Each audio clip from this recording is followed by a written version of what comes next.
Okay, good morning, guys. Okay, so today we go to chapter 9. Chapter 9. Okay, yeah.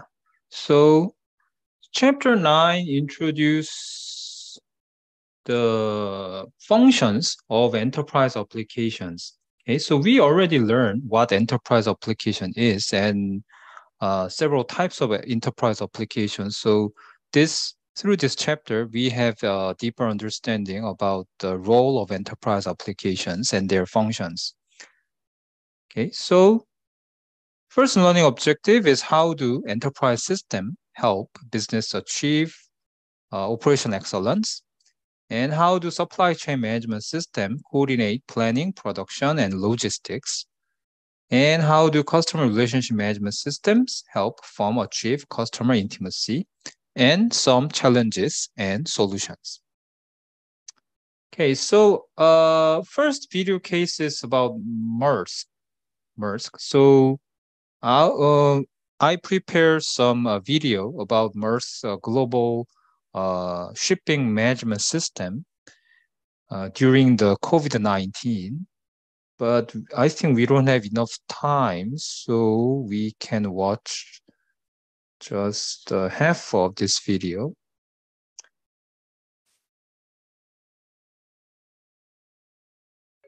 The global container business is in chaos. It's a pandemic-induced buying surge that we have never seen before. We are trying to deal with a surge in demand, which is completely unprecedented, both a surge in demand because the consumers are spending, but also a surge in demand as large retailers actually stop buying stuff in Asia in the second quarter of 2020 and well into the summer. Maersk, the world's largest container shipper, has seen both higher volumes and record profits. The Danish shipping firm, whose customers include Walmart and Nike, announced May 2021 first quarter revenue of $12.4 billion, a 30% increase from a year earlier. It is both a demand and a supply crisis at the moment. It's tighter now than it's ever been, and it's not looking to loosen up anytime soon. And there's really no quick fixes to this. And it's not just pandemic-era shopping, saturated ports, and COVID-related shutdowns that have impacted ocean carriers in recent years. Ships have also gotten bigger and place an even heavier burden on terminals and workers. When I say go to battle, we have a job to do. Sometimes ships come in, I couldn't tell you how many containers, maybe 10,000, maybe 15,000 containers on the ship. Maersk has a fleet of over 700 ships and handles 1 in every 5 containers shipped by sea. The company also owns terminals around the world and has a growing land-based logistics business. On average, a Maersk container ship calls on a port somewhere around the globe every 6 minutes. Like its competitors, the company has faced a series of obstacles ranging from the worldwide shortage of shipping containers to the blockage of the Suez Canal.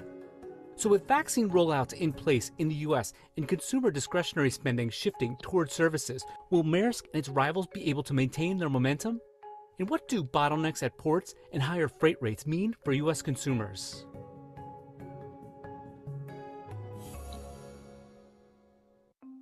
The pandemic has caused havoc for the global supply chain. The market is in turmoil right now, but not because anybody did anything wrong. Everybody did actually what they were supposed to do. The problem started in Asia. In early 2020, China, home to 7 of the 10 largest container ports in the world, shut down for 2 months, causing exports to plummet. Facing a sharp drop in demand, ocean carriers slashed their operations. Maersk canceled sailings, increasing its idle ships by almost 10%, the highest number in 10 years. That makes sense. If there's no cargo to move, you obviously don't sail the ship either. We saw unprecedented levels of contraction in container demand. We saw, globally speaking, 15 to 20% of container demand simply just evaporated as everybody on the demand side of things, the destination countries in North America and Europe basically cut their spending way back. But with consumers stuck at home with little to do, that drop in demand quickly reversed course as Americans pivoted to upgrading their living rooms, backyards, home offices, and home gyms. Apparently, the US consumer got bored sitting at home and found out, let me just buy oodles of stuff online. The surge in demand coincided with a series of other complications for the industry too. One problem for the carriers was the shortage of containers where they were needed most, in Asia. So the US demand boom starts at a point in time where I am no longer replenishing my inventories of empty containers. That's why when you then get into autumn, you run out of empty containers in China. Canceled sailings at the start of the pandemic led to stockpiles of empty containers in Europe and elsewhere. That causes freight rates to increase extremely rapidly. Freight rates at Maersk increased 18% during the second half of 2020. Around the same time, ports were facing problems of their own, including surging demand, congestion, and COVID outbreaks. In January 2021, more than 40 cargo ships were stacked up outside of the ports of Los Angeles and Long Beach. And even under normal market circumstances, handling 30% more cargo through a port, that is highly challenging because it's not enough to get the containers off the ships into the port. You also need 30% more trucks to drive into the port to pick it up and get it to the rail and so on and so forth. But to make matters worse, this happens at the same point in time where a sizable proportion of the port workers contract COVID. By February 2021, containerized shipping rates to the West were up 30% from a year earlier. Shipping rates to the East Coast from Asia were up as much as 5 times during the same period. The Port of New York and New Jersey is home to the East Coast's busiest port, and the region is one of the world's most concentrated consumer markets. Maersk's APM terminal is one of 6 terminals which operates at the port and serves roughly 13 to 15 ships a week. We never know what's going to happen when you wake up in the morning. There could be a snowstorm, or there could be heavy rain, there could be winds. While the facility experienced a drop in volume at the start of the pandemic, stay-at-home shoppers led to a brisk rebound in terminal activity. By the end of 2020, APM's volume surged nearly 25% over the previous year's levels. We didn't miss a beat. We had to go to work. Critical cargo was coming in for all the healthcare workers, and actually all cargo was needed in the entire region. And it's not just pandemic-era shopping that has caused port traffic to surge. In recent years, container ships have experienced their own massive growth. Today, what you'll see out there is our Maersk Guthorm. That's a ship that's sailing on the TP12. We'll start her with 6 gangs. That means there'll be 6 cranes working on her. Probably be about 3,000 moves, and she will be expected to sail Friday morning, probably about 1 o'clock. So a day and a half, sometimes 2 days to unload these large ships. The modern era of containerized shipping got its start at the Port of Newark, New Jersey in 1956, when the first containerized ship sailed to the Port of Houston, Texas, carrying 58 8x8-foot containers. Since then, shipping containers have become the backbone of the global economy. I think that, the whole boom that we've had in, consumer goods shipments has been possible because of the container ship. Maersk got its start in containers in 1975, and by 2013 was sailing what was then the largest ship in the world, the Maersk McKinney Muller, with a capacity of more than 18,000 20-foot containers. The ship stands at 1,312 feet long, roughly the size of the Empire State Building. According to international shippers, a 20-foot storage container can hold more than 14,000 bottles of wine, about 100 washing machines, or about 48,000 bananas. Ramon Leake is a longshoreman crane operator whose job is to offload containers from the giant vessels. Right now, we're discharging the ship. We started out with 134 boxes here. We're going to clear the entire deck. There is not enough capacity in the world right now. Every conceivable ship that can sail is already sailing. So every time there is a vessel that suffers for that minor engine malfunction, there is no replacement vessel to be found. It's just not possible. Imports to Port Elizabeth include consumer household goods like furniture and clothing. Exports can be anything from agricultural goods to waste paper. Because of the trade imbalance, containers are often shipped back to Asia empty. We're moving a lot of empty containers from this terminal, so a lot of choice New Jersey air is being sent away from here to other locations. And even the cargo that moves on the backhaul out of, for example, North America is not fully paying for its own way, because it's a lot of scrap metal, used to be a lot of waste paper, and very low value goods. In April 2021, the Port of Newark and New Jersey's cargo volume set a new record, the 9th month in a row, at 18% above pre-COVID levels. And according to workers on the front line, the pace of cargo is unlikely to diminish anytime soon. The ships are getting bigger, the workload is getting bigger, they're hiring more labor, more trained, skilled labor, but as the future goes, I'm sure the ships are going to even get bigger than they are now. Container shipping is often unpredictable and dangerous work that can involve everything from engine failures to typhoons. In a January 2021 voyage from China to LA, the Maersk Essen lost 750 containers overboard in bad weather. 2 months later, the Ever Given, one of the world's largest container ships, became wedged in Egypt's Suez Canal, suspending traffic for almost a week. The Suez Canal handles about 12% of global trade. Then in June, surging COVID cases in southern China caused massive delays at ports there. But it was consumer spending and higher freight rates that might have had the largest impact on the world's biggest shipping container companies, including Swiss-based Mediterranean Shipping Company, French-based CMA CGM, COSCO Shipping Lines out of China, and of course, Maersk. According to consulting group Sea Intelligence, the 11 largest shipping container companies saw a record $13.3 billion in operating profits in the second half of 2020. Cargo owners right now getting the worst ever service at the absolute ever highest prices seen, which of course it's not going to be fun trying to explain to your boss if you're the logistics chief at some big importer why suddenly the department we never cared about is about to bankrupt. Okay, so this video shows the business model of Maersk and their logistics. Okay, so logistics is one part of supply chain, and still it's very, very important process of supply chain, part of supply chain. Okay, and let's skip this case. Okay, so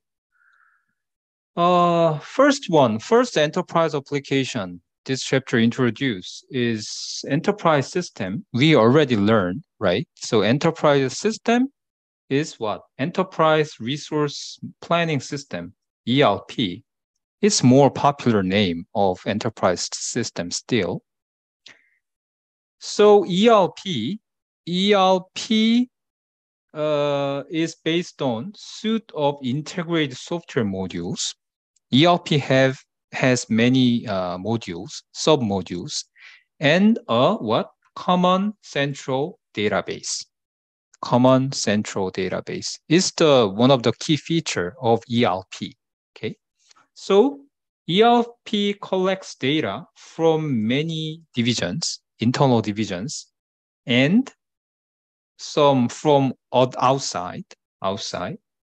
So information entered in one process is immediately available for other processes.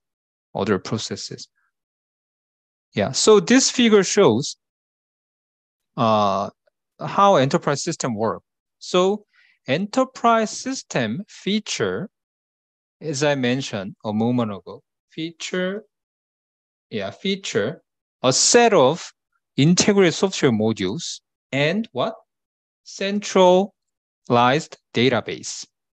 Okay, so by which business process and functional areas throughout the enterprise can share data. Okay, so ERP system collect the data from departments, core departments like this, and make some centralized database and share them for their whole organizations. So one of the key idea of enterprise solution is what? One company, one database. Okay, one company, one database. So we already learned the position of enterprise system like this. So in chapter 2, so enterprise system covers whole core functions from sales and marketing to human resources, right? Yeah. So this page describes the functions in an enterprise software package. So when we want to establish some ERP system, in general, companies just purchase some enterprise software because these softwares not only provide software, but also what? But also predefined business processes. Yeah, more advanced business processes. So I already mentioned several times before, the objective of purchasing some new IT system is to adopt the new advanced business processes. Okay. Yeah, and which process reflect best practice.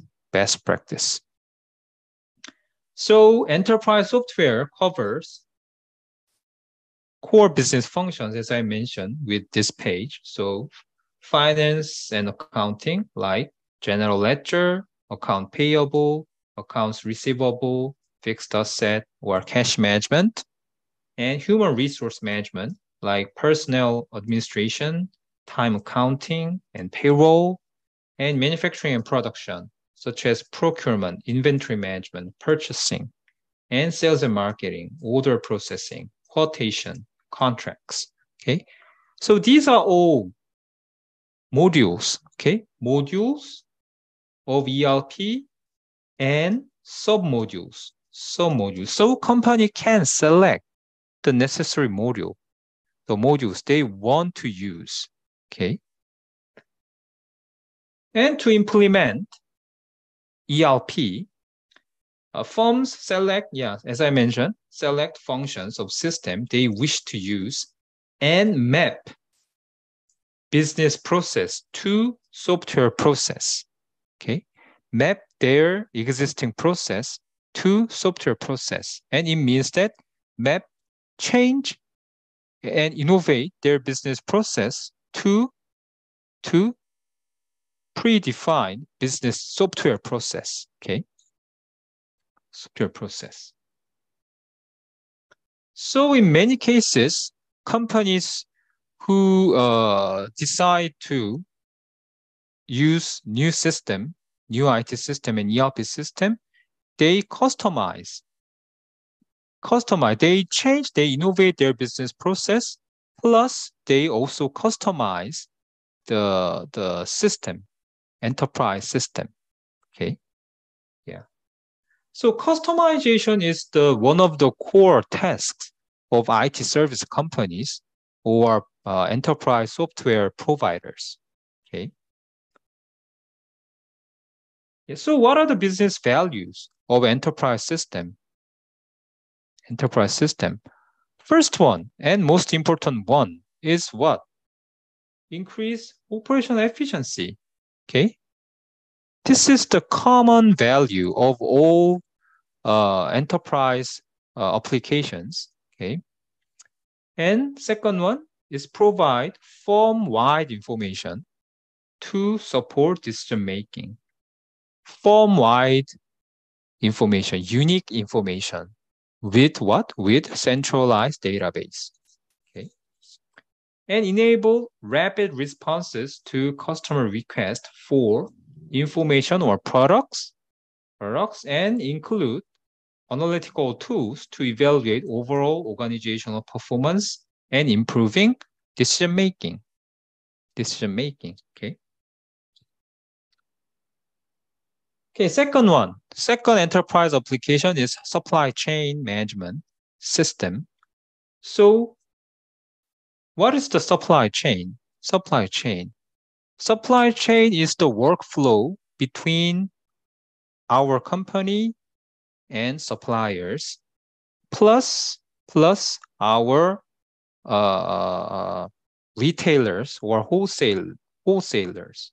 Okay, so supply chain is a network of organization and processes for, first one, procuring materials.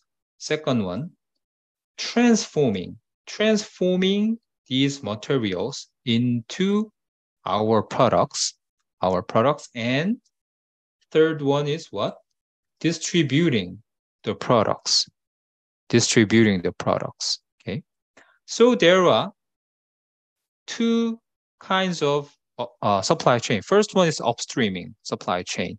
This supply chain covers from my company to suppliers and suppliers.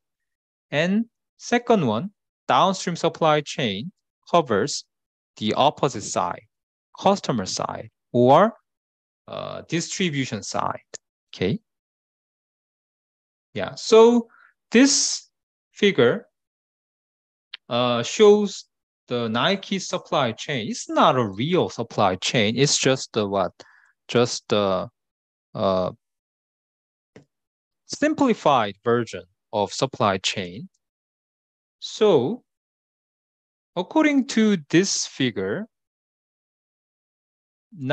this part is upstreaming supply chain from Nike to contract supplier, one first-tier supplier, and supplier's supplier, second-tier supplier, and third-tier suppliers. Okay. And next, the rest of this chain process is downstream supply chain from Nike to distributor and retailer and customer. Okay. So yeah, supply chain covers procuring materials from suppliers and transforming materials into our products and distributing to distributor and retailer. Okay. So I attached the consulting outcome because it also shows that upstreaming supply chain and downstream supply chain. So this is the supply chain of LG Construction. So this part is upstream supply chain, right? So LG Construction Company has some suppliers, material providers, and suppliers like this. And LG Construction also have some downstream supply chain with design companies or audit companies and customer companies. Okay, yeah. So this is very common supply chain. We can see everywhere. Okay, so supply chain management, why we need to manage supply chain? Because supply chain, if we don't manage supply chain efficiently, we should take a huge amount of costs. Okay, so one of the strategy of supply chain management is just-in-time strategy. We just call it JIT strategy. Okay. So according to this strategy, components arrive as they are needed, and finished goods shipped after leaving assembly line. So I would like to show this video. This video explains just concepts of just-in-time and just-in-case.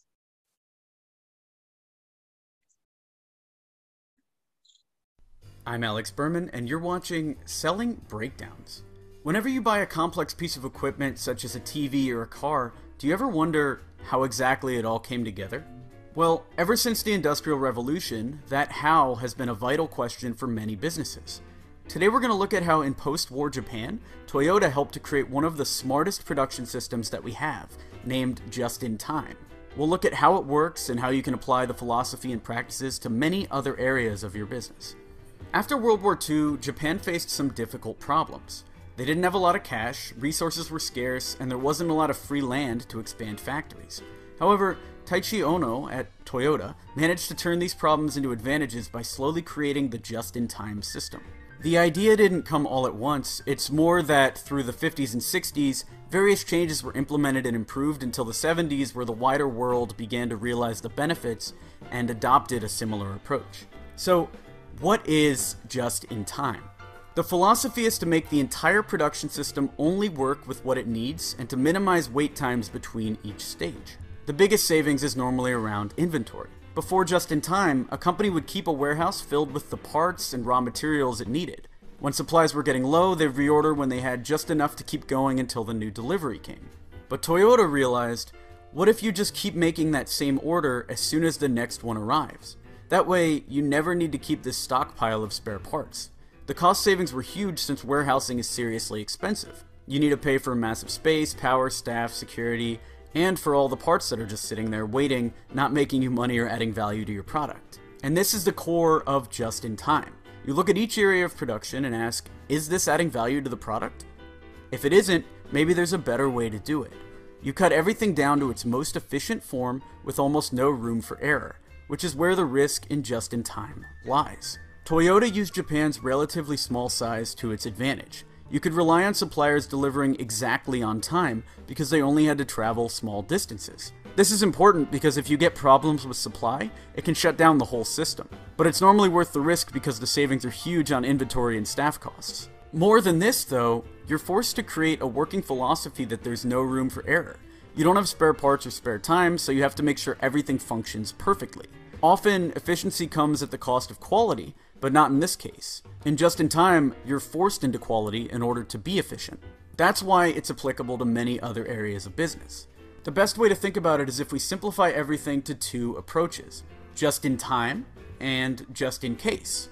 With just-in-case, you're trying to minimize risk by always giving yourself a buffer. You'll carry extra stock so you can swap out faulty items. You'll overstaff certain areas because they've occasionally had too much work to deal with. You'll support a service that just a few customers ask for. With just-in-time, you don't simply cut these areas and cross your fingers that nothing bad happens. No, you work out how you can avoid them happening in the first place. Because this is money that's wasted unless a bad thing happens, you're effectively investing in mistakes. Better quality control means staff can trust the stock that they have so they don't need a backup. As for workloads, the only reason one department is hit by a workload that they can't handle is because there's not enough visibility between departments. If your sales team know the capacity of production and its current status, then they won't put in an order that can't be filled.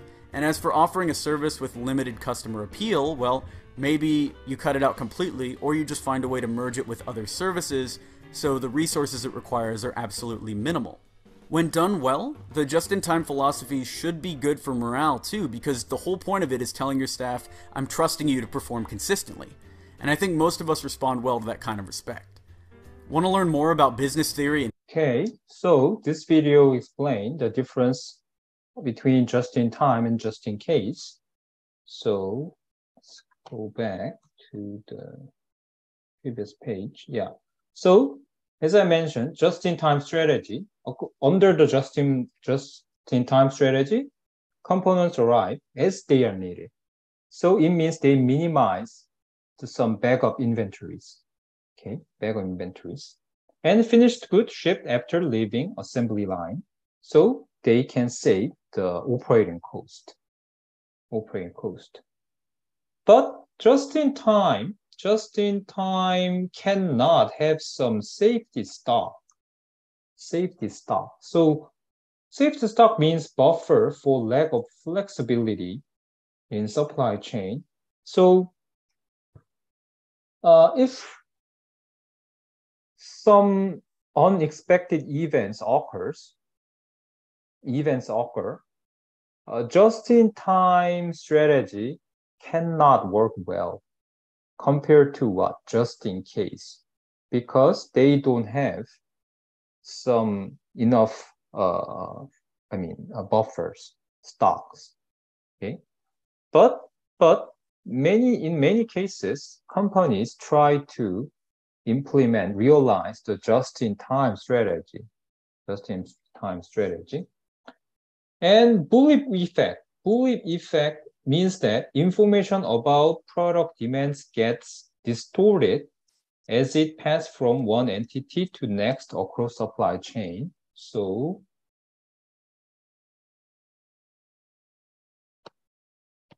yeah, this figure shows the Bullitt effect.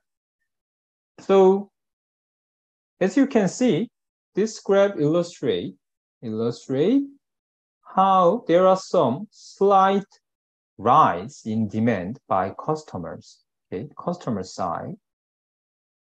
But this some small rise, slight rise can cause successive participant to slightly overstock related inventory just in case. Okay, so these changes are amplified like this as one moves back further in the system.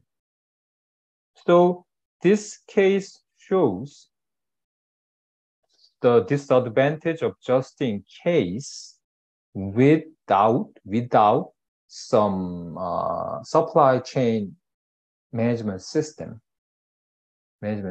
So some slight demand can be interpreted as the exaggerated market demands. So as a result, all companies, retailers, distributors, they try to have more inventories, and manufacturers try to manufacture more items, and these are all what? The source of costs. Okay. Yeah. So this is the Bullwhip effect, 채찍 효과 in Korean. And we also can purchase supply chain management software from vendors. And there are two main components of supply chain management software. First one is supply chain planning system. So supply chain planning system enables the firm to generate demand forecasts for a product and to develop sourcing and manufacturing plans for that product. Okay, so this supply chain planning systems help companies make better operating decisions, such as determining how much some specific product to manufacture in a given time period. And second module of supply chain management system software is supply chain execution system. Okay, so supply chain execution system mainly manage the flow of products through distribution centers and warehouse to ensure that the products are delivered to right locations in the most efficient manner. Okay. Yeah. So this page introduces two core modules or functions of supply chain management software. Yeah, so this LG construction case also shows they have these two modules, like supply chain planning system and supply chain execution system. And they has another one, supply chain monitoring system. Yeah, supply chain monitoring system. So this system monitors the whole supply chain and measure their operating performance. Okay. So these two systems are also very popular systems in supply chain management field. Yeah. And global supply chain and internet. So today, companies, they set up the global supply chain to minimize costs, like minimize procuring material costs. Okay. So, but it also means that the companies who have the global supply chain can face some risks if some countries, some global their chains have some issues, critical issues like quality issues, or they experience some natural disasters. Okay, so to manage, managing global supply chain is very, very complex task. Okay? And its global supply chain management systems are very, very huge systems and very complex systems. So global supply chain issues like greater geographical distance and time differences. And there are many participants from different countries. Okay? And different countries, participants from different countries means that they have different performance standard or legal requirements. So the complexity of operation increase, right? But internet help manage global complexities. Yeah. So without internet, we cannot make this global sized supply chain management system. So through internet, we can realize this global supply chain management system for users. Okay. So yeah, I attached this page from Samsung Electronics. So they also has global SCM, and this global supply chain management, they also try to improve the quality of this global SCM. So this is one of their objectives, strengthening the world best SCM competency. So this objective shows that the importance of the SCM capability, global SCM capability. So like global sales network, global production sites, numerous partners, over 1 million sales per day, and various models. So to implement the global SCM, Samsung tried to speed up and increase their efficiency together. Okay, and in another dimension, there are two types of supply chain. First one is push-based model-based supply chain. And second one is pull-based model. So push-based model is built-to-stock model. So it's the old type SCM system. Okay, and pull-based model is demand-driven model. So the starting point of this model is customer. So customer orders triggers events in supply chain. So this figure 9.4 compare two models. First one is push-based model. Earlier SCM system. So based on this system, manufacturers and all other players rely on their best guess, forecast. Okay, so manufacturer produce items based on forecast, and supplier supply to forecast, and distributors prepare inventories based on forecast, and retailers prepare their stock based on forecast, and customer purchase what is on shelves. But as I mentioned, pull-based model starts from customer's order. So if customer orders something, retailer automatically replenish stock, and distributor automatically replenish warehouse, and manufacturer produce to order, and supplier supply to order.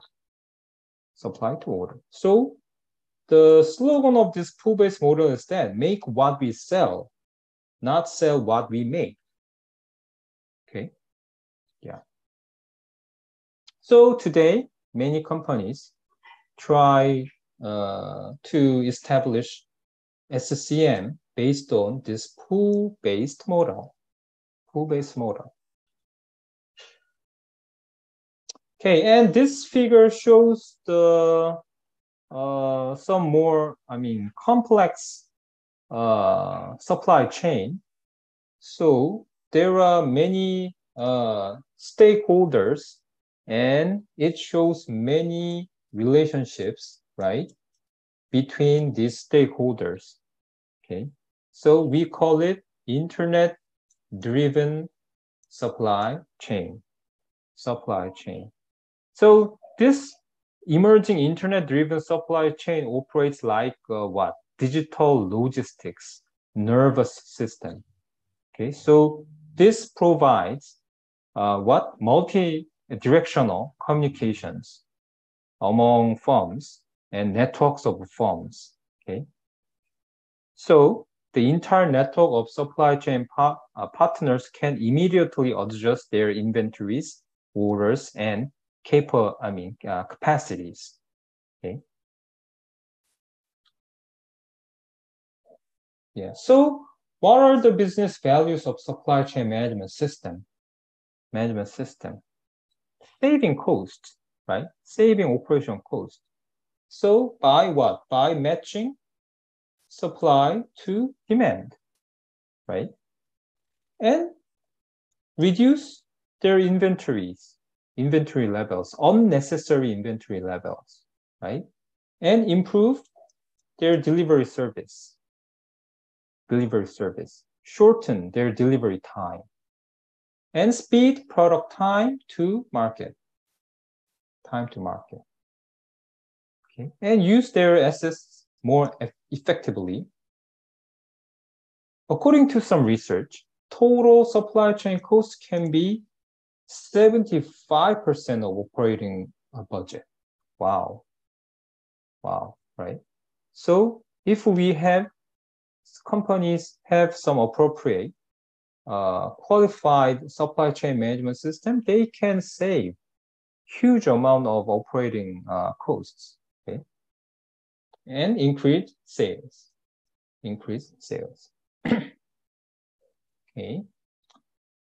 Okay, and this video explains the concept of digital SCM. So let's watch.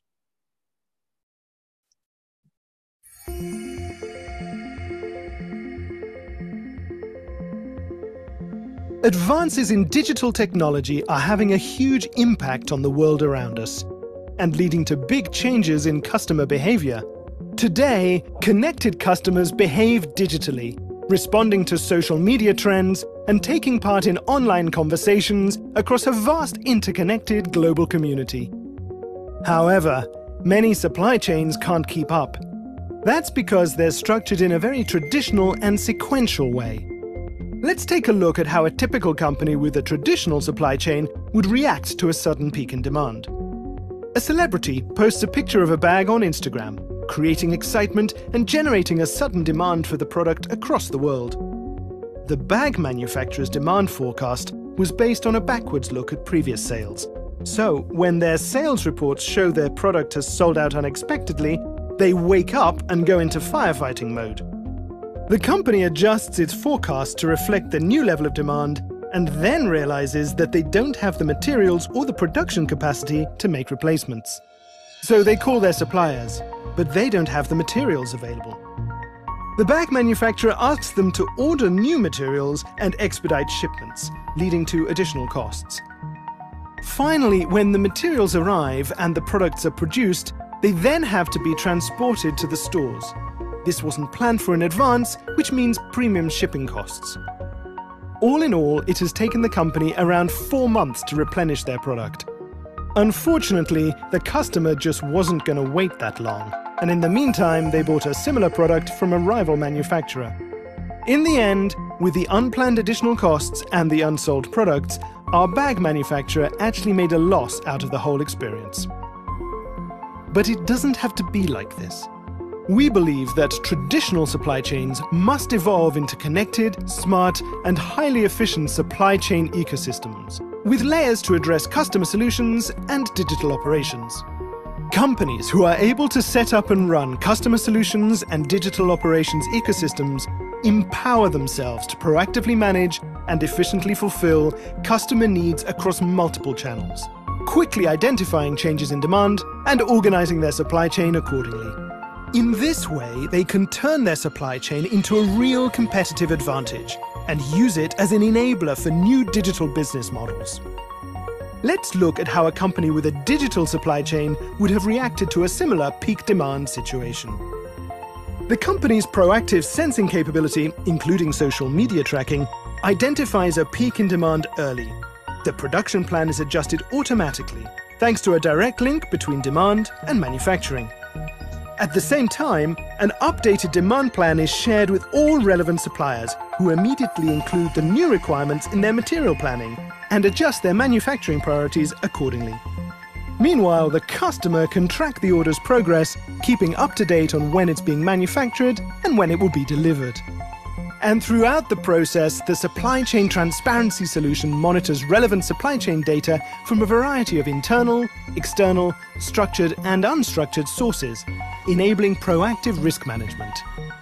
For the last mile delivery to the customer, the company leverages an established flexible logistics network with a shared infrastructure.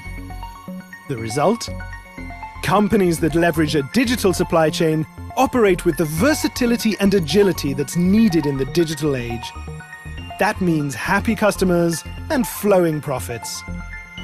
Supply chains are extremely complex organisms, and no company has succeeded in building one that's truly digital yet.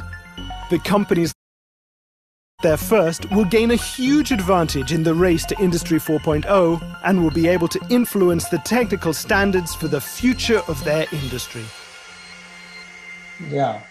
So today, all supply chain management providers, they, announce they have the digital SCM products. Digital SCM products, okay? So I think this video is very good video to understand what the concept of digital SCM is. Okay, and next enterprise application is customer relationship management, CRM. So CRM, most important objective of CRM is to understand our customers. Okay, our customers. Because in large business, too many customers and too many ways customers interact with firm. There are many customers and many channels to interact them. So CRM system capture and integrate customer data from all over the organization, all over the organizations, and consolidate and analyze their customers' data and distribute it, customer information to various systems and customer touch points across enterprise. So based on CRM systems, companies or departments of company can have a single view about their customers. Okay, they can share same information, same right information about their customers based on CRM. Okay. Yeah, so this figure shows the three main functions of CRM: sales, marketing, and service. Okay. Yeah. And customer relationship management software, there are many commercialized software. So packages range from niche tool to large-scale enterprise applications. Okay. And there are more comprehensive packages in CRM solutions. First one is Partner Relationship Management System, PRM. So it's about it covers the flow between our company and our business partners. Business partners is conceptually one of our customers, right? And next one is Employee Relationship Management, ERM. Yeah. our employees are also internal customers. Okay, so setting objective, employee performance management, performance-based compensation, or employee training are sub-modules of this ERM. Okay. So, as I mentioned on this page, CRM package typically include three modules. First one is SFA, sales force automation. Okay, sales part here.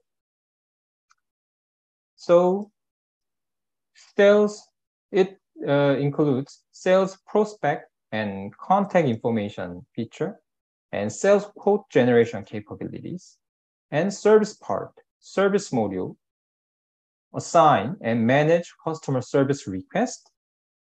Yeah, so this module support assigning and managing customer service request, and it provides web-based self-service capabilities, and marketing module. So marketing module captures prospect and customer data, schedule and track, direct marketing, mailing or email, and it also support cross-selling. What is cross-selling? Cross-selling is the action or practice of selling on additional products or services to existing customers. Okay. Yeah, and this figure shows how CRM systems support marketing.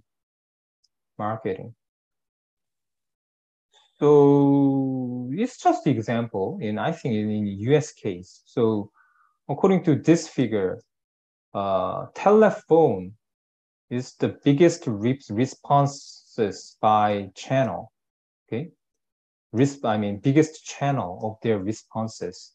But I think in Korea, maybe web is the biggest channel. Okay, yeah, and this figure summarized the CRM software capabilities in detail. So as I mentioned, CRM system has three modules like this: sales, marketing, service, and sales has sub-modules like account management, lead management. Lead management is a set of methodologies or systems and some practices designed to generate a new potential business clients. And order management, sales planning, field sales, and sales analytics. And marketing module has campaign management sub-module and channel promotion management module, event management, market planning, marketing operations, and marketing analytics. And service module has sub-module like this: service delivery, customer satisfaction management, return management, service planning, call center, and service analytics. Okay. Yeah, and this process map shows how a best practice for promoting customer loyalty through customer service, CS.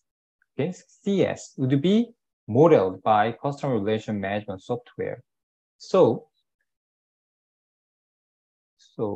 yeah, if customer service center receive some service requests from customers, they can obtain customer information, right, from customer database. And if customer information available, they can have the score of the customers. And if this customer has a high value and loyalty, customer service center can provide some special offers and services, right? But if customer information is not available, or this customer doesn't have high value or loyalty, they just go to this step, route to best agent, okay, and resolve only this service issues, okay. So this flow chart explains how CRM software help firms identify loyal customers for what? Privileged treatment, okay, privileged treatment. Okay, and there are two types of CRM system. First one is operational system.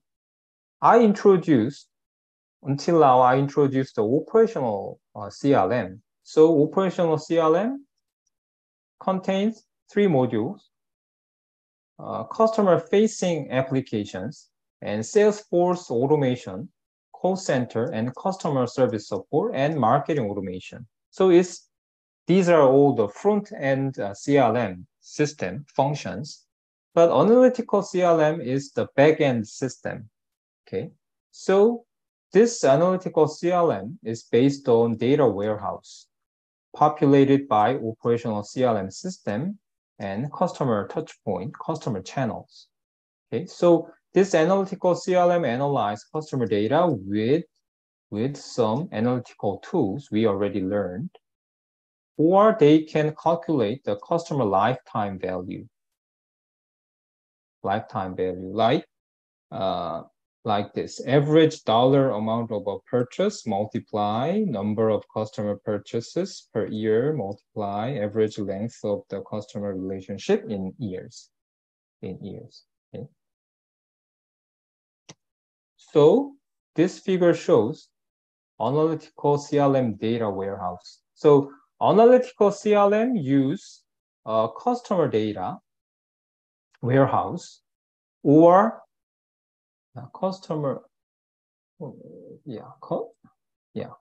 data warehouse and analytical platform, and customer data warehouse here, and analytical platform